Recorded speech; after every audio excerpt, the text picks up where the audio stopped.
Visit with Jody Rainey, who is the principal at Homer Center High School, and our conversation brought to you by Marcus and Mack, voted best personal injury law firm in the Best of Indiana County contest. Marcus and Mack, a law firm representing injured people. You know, the school year goes through its own version of seasons, and they're in the season right now where they're preparing for the spring, all that brings with it, prom and graduation. They're beginning to talk about that, but also very important for students who will be coming back next year.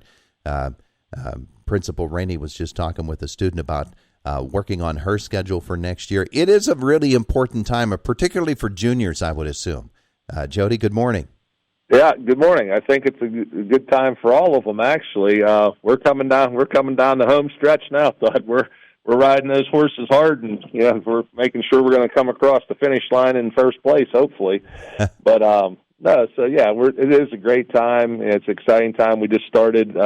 Actually, last Friday was the first day of our final quarter, and so, excited of all the things coming up, a lot of great activities and excitement for the kids, but also making preparations to get them ready to go for next school year as well.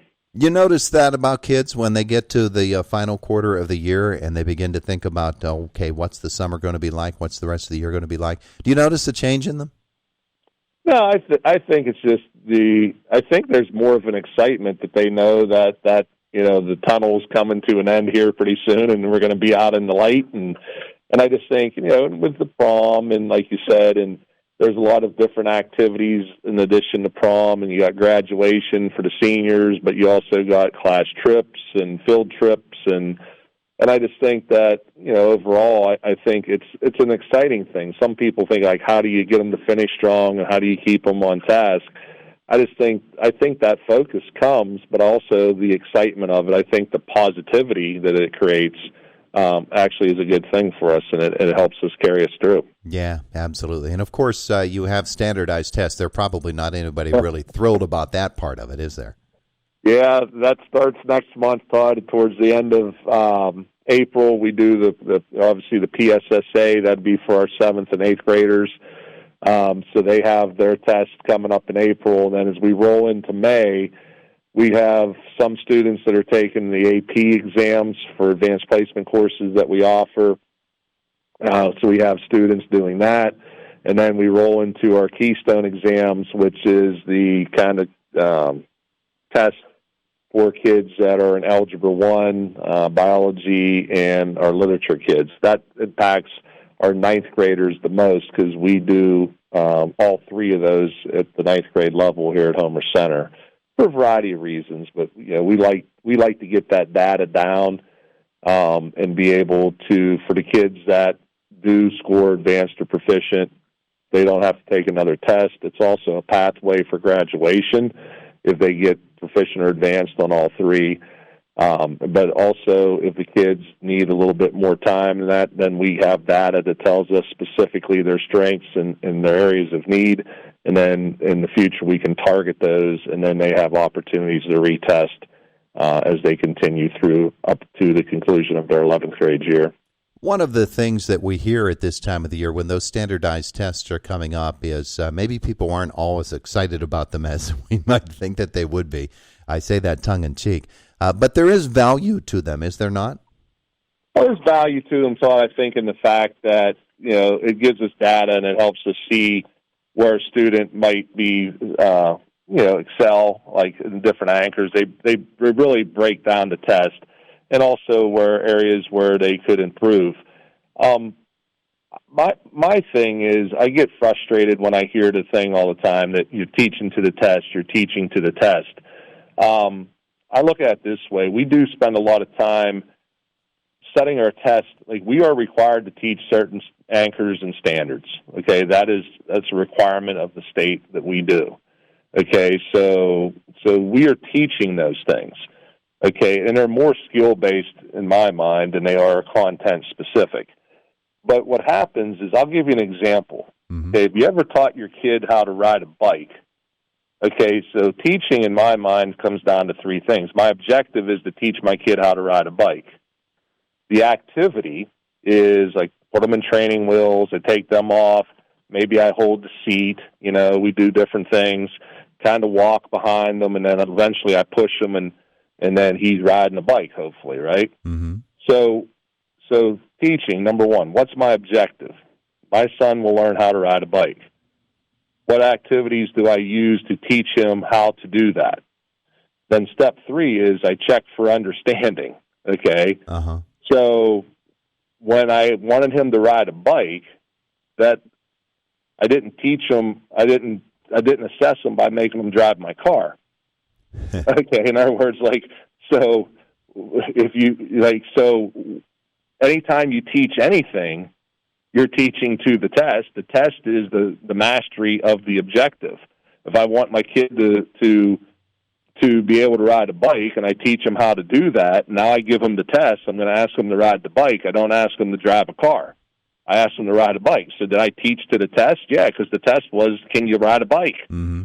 Mm-hmm. And it's the same thing. So if I'm teaching you about rocks, okay, and I'm going to give you a test, am I testing you on, water?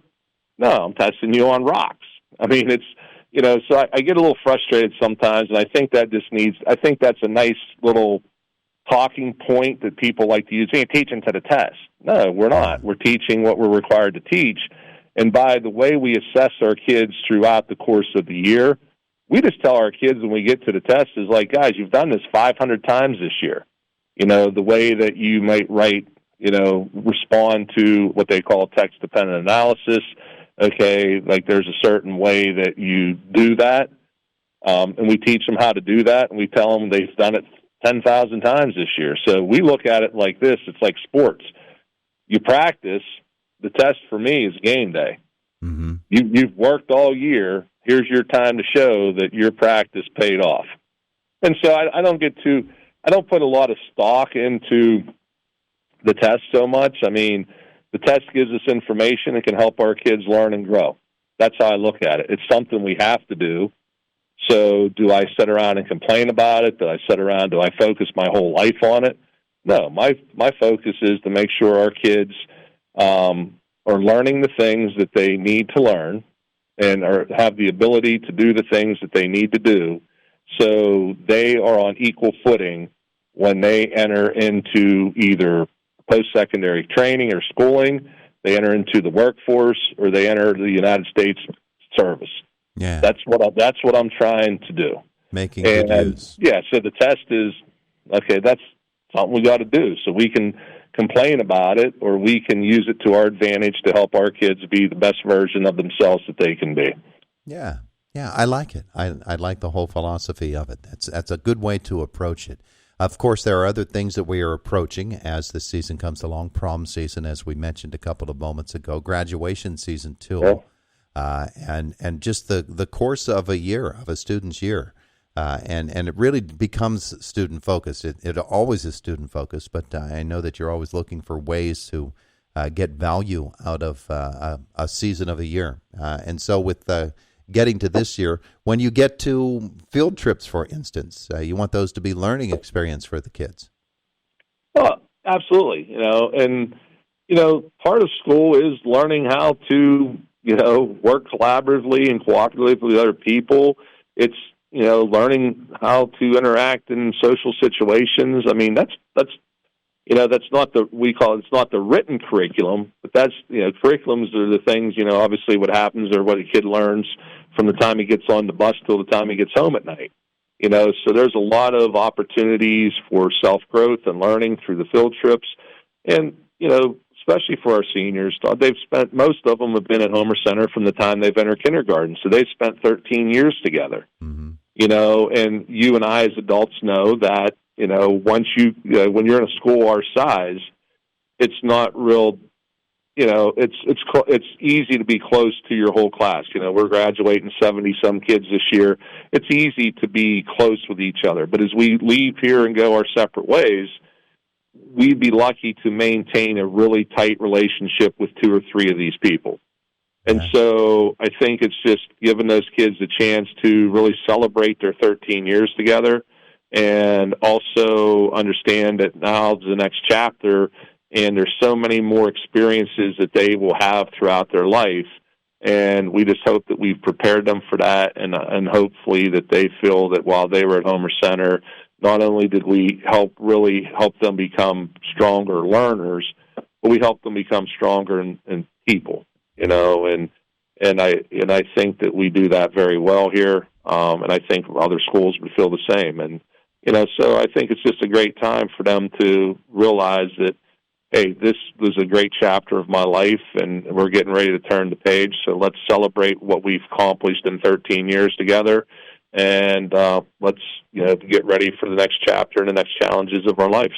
He is Jody Rainey, principal at Homer Center High School. It's a good conversation. I appreciate that little insight into your job and the way that you approach education as a whole for these students. Hey, appreciate it, Jody. Hey, thanks, Todd. And like I said, I hope everybody out there has a happy Easter. Absolutely. And one thing we didn't shout out, Todd, I do want to give a shout out to the Marion Center girls basketball team as president of the Heritage Conference. I really, not only just the fact that they made the state championship game, what grit, determination, and class. I think they really represented what our area and our region is all about, and especially our conference, and just super proud of the character that they showed through the process. So just wanted to give a real quick shout out to them. Absolutely. A beautiful job by them and by the entire conference and district as a whole. Jody, thanks so much. Have a wonderful day today. Hey, you too, Todd. Take care. There's Jody Rainey. He's the principal at Homer Center High School. And it is the voice of Indiana County, WCCS 101.1 FM, AM 1160, and WCCSradio.com. I'm going to give my cracking voice a rest here and talk with you again tomorrow morning. Brian Kilmeade Show is up next. It's Indiana in the Morning on WCCS.